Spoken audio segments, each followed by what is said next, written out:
Lors du dîner de famille, ma sœur s'est penchée en arrière, un sourire aux lèvres, prête à lâcher la phrase qu'elle gardait depuis le début de la soirée. Tu ne posséderas jamais rien. Papa a hoché la tête, satisfait. Lou pour toujours, c'est plus sûr. Tous les regards se sont tournés vers moi, attendant que je vacille, que ma voix tremble ou que mes yeux brillent.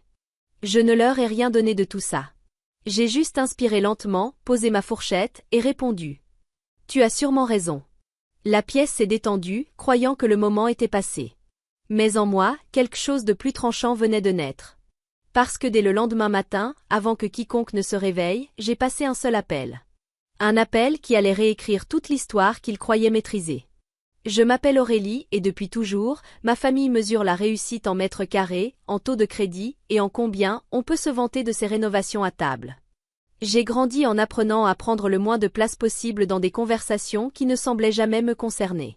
Solène, c'était l'étoile brillante, les meilleures notes, le CV impeccable, la fille parfaite qui avait tout prévu. Quand elle a acheté sa maison à la fin de la vingtaine, mes parents l'ont élevée au rang de trophée familial, exposé à chaque réunion. Je n'ai jamais corrigé leurs idées sur moi. Pourquoi l'aurais-je fait? Le scénario était déjà écrit. J'étais la fille qui aimait louer. Celle qui n'était pas faite pour la pression de posséder. L'enfant discrète, probablement en difficulté, mais trop polie pour le dire. Il ne posait jamais vraiment de questions sur mon travail, à part un vague. Alors, ce truc de consultante, ça marche?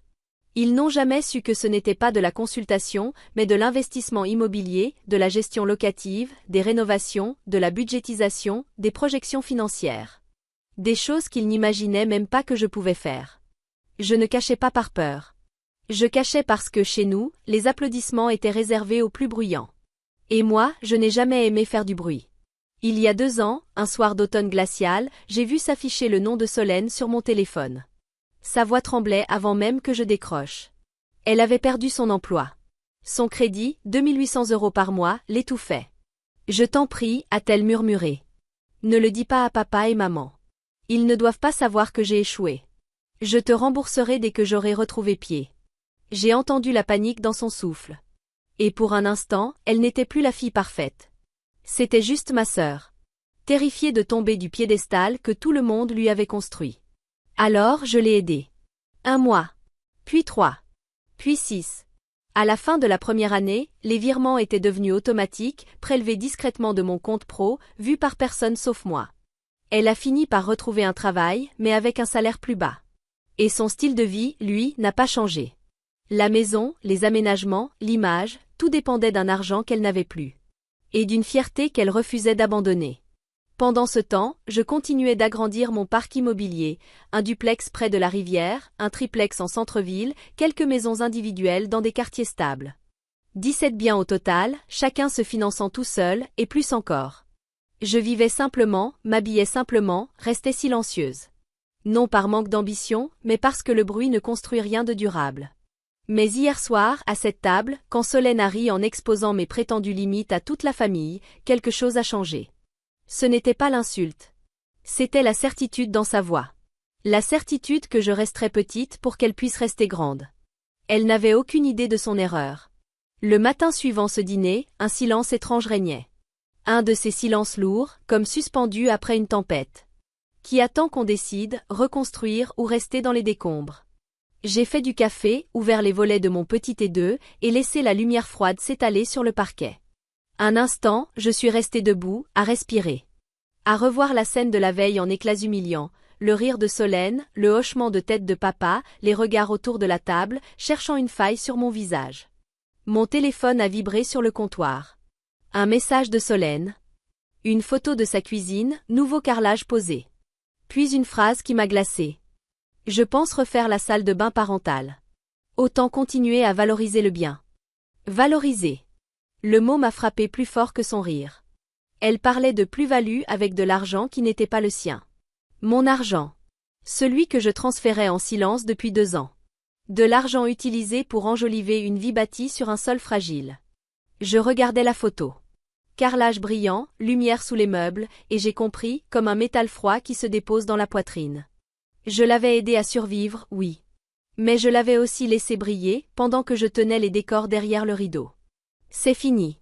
J'ai ouvert mon ordinateur, affiché le tableau de bord de mes biens locatifs et parcouru les chiffres. 17 propriétés. Occupation stable. Revenus en hausse. Des mois de rénovation, de nuit à planifier, m'avaient mené là, réussite discrète. Pouvoir discret. Contrôle discret. J'avais vécu en dessous de mes moyens pendant que Solène vivait bien au-dessus des siens. Et pourtant, aux yeux du monde, elle était la responsable. L'hypocrisie piquait. Mais pas autant que mon propre silence. Le téléphone vibrait encore. Un autre message. La salle de bain coûtera cher, mais ça ajoutera de la valeur. Franchement, ça vaut le coup. Je n'ai pas répondu. J'ai simplement touché le contact de Jeanne. Elle a décroché à la deuxième sonnerie, toujours aussi chaleureuse. Bonjour Aurélie. Qu'est-ce que je peux faire pour toi?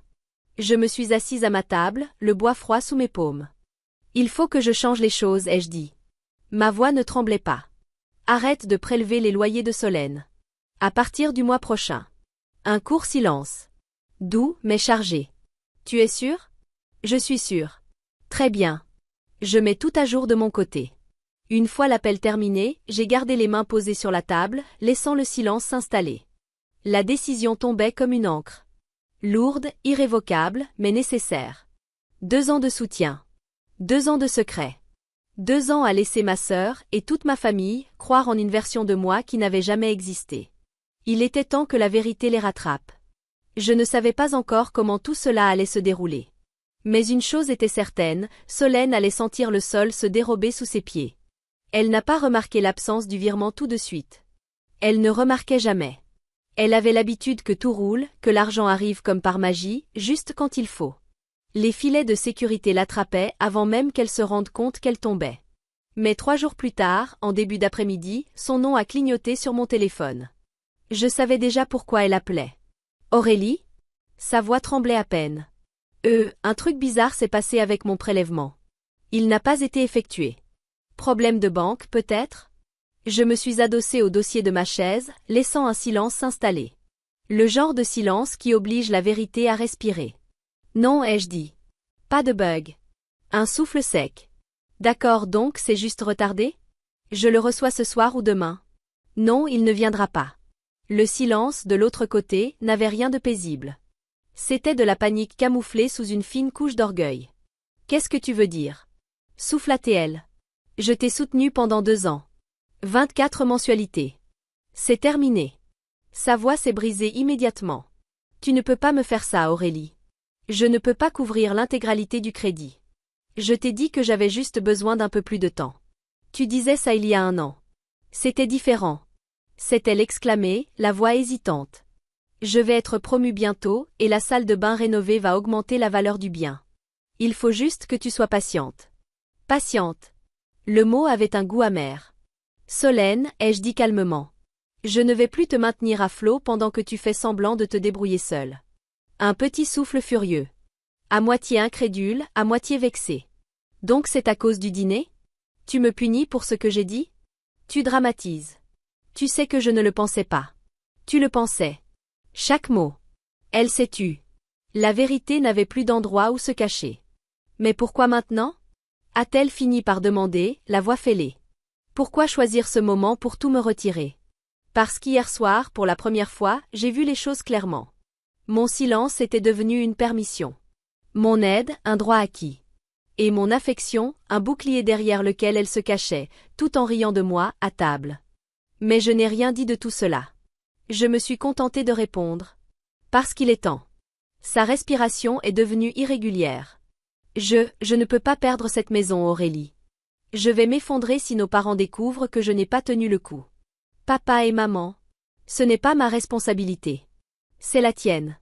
Alors elle a supplié. Vite. De façon brouillonne. Des promesses de réduire ses dépenses, de chercher un meilleur poste, de me rembourser un jour. Des phrases recyclées, entendues trop souvent ces 2 dernières années. Je ne suis plus ta solution, ai-je dit. Tu dois apprendre ce que vivre selon ses moyens signifie vraiment. Un long silence. Puis elle a raccroché. Sans même dire au revoir. 2 heures plus tard, un nouveau message a illuminé mon écran. Je convoque une réunion de famille ce soir. Les mots s'affichaient comme un avertissement. Mais je n'ai pas eu peur. J'ai senti la vérité respirer enfin à plein poumon. Le salon semblait plus petit que d'habitude en y entrant ce soir-là. Comme si les murs eux-mêmes attendaient l'impact. Maman était assise sur le canapé, se tordant les mains. Papa, raide, les bras croisés, regardait par la fenêtre, la mâchoire crispée. Tonton Marc planait près de la porte, comme s'il voulait la meilleure place pour assister au drame. Et Solène. Au centre de la pièce. Les yeux rouges. Le maquillage effacé.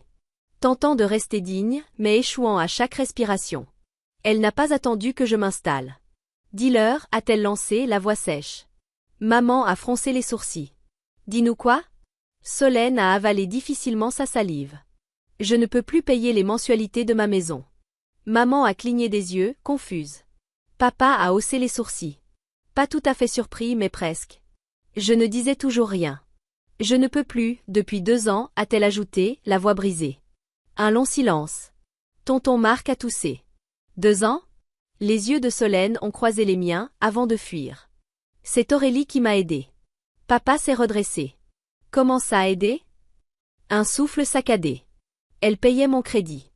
Maman a laissé échapper un petit cri, la main sur le cœur. Papa regardait Solène comme si elle venait d'avouer avoir mis le feu à la maison. 3 000 € par mois, a-t-il soufflé. Tous les mois? Oui, a murmuré Solène. Tous les regards se sont tournés vers moi. Un silence épais, saturé de choc, d'incompréhension, de honte.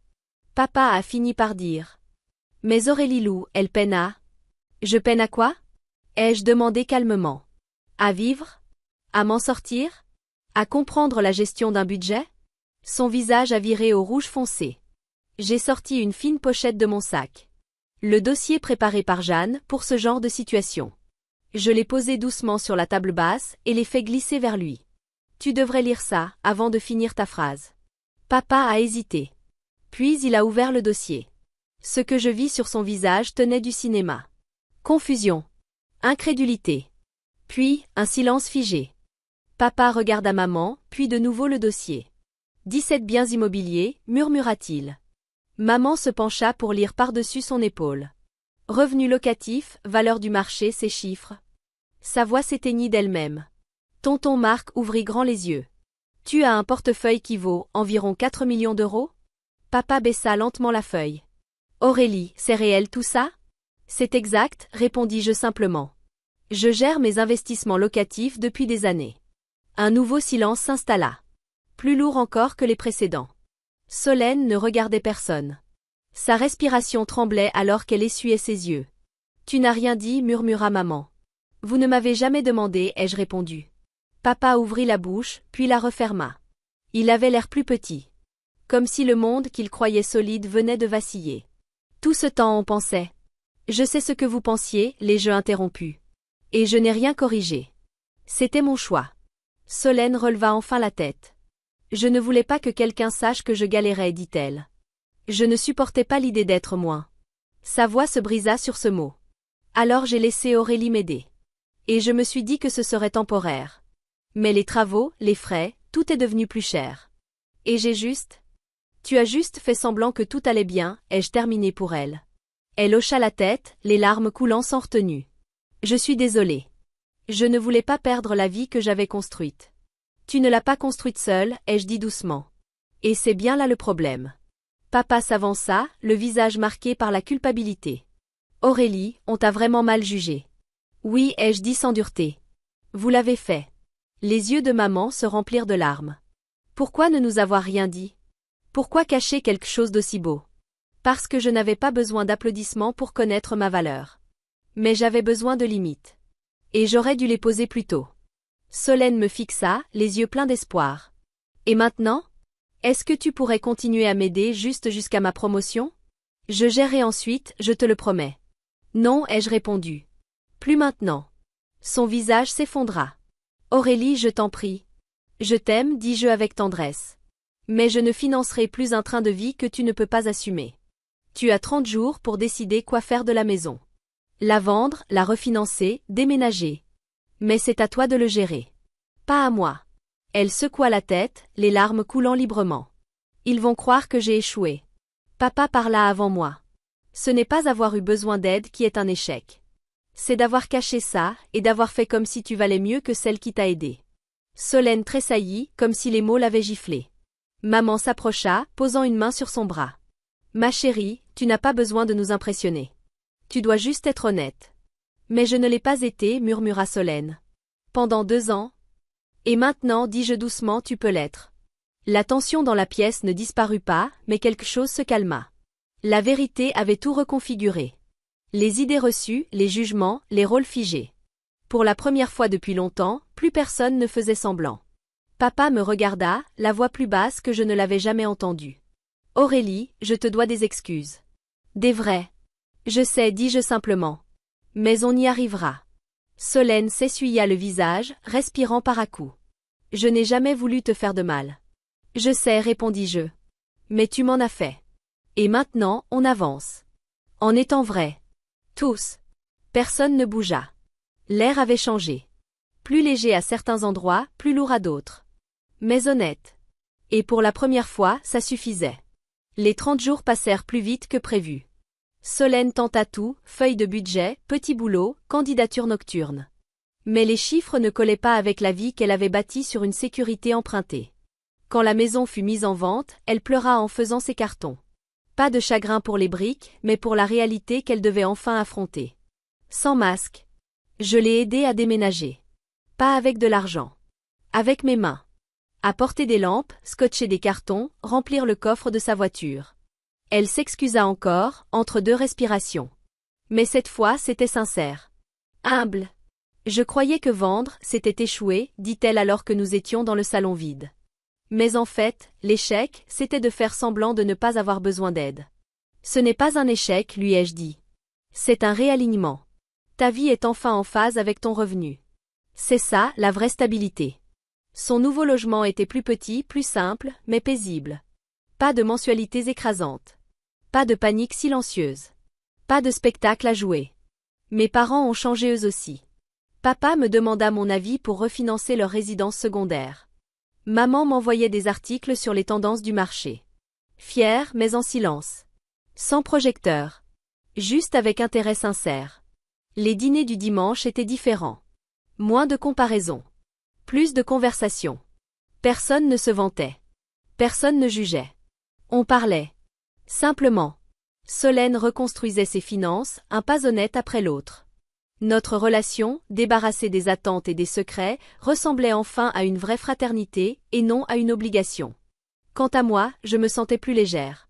Comme si j'avais repris un espace que je ne savais même pas avoir abandonné.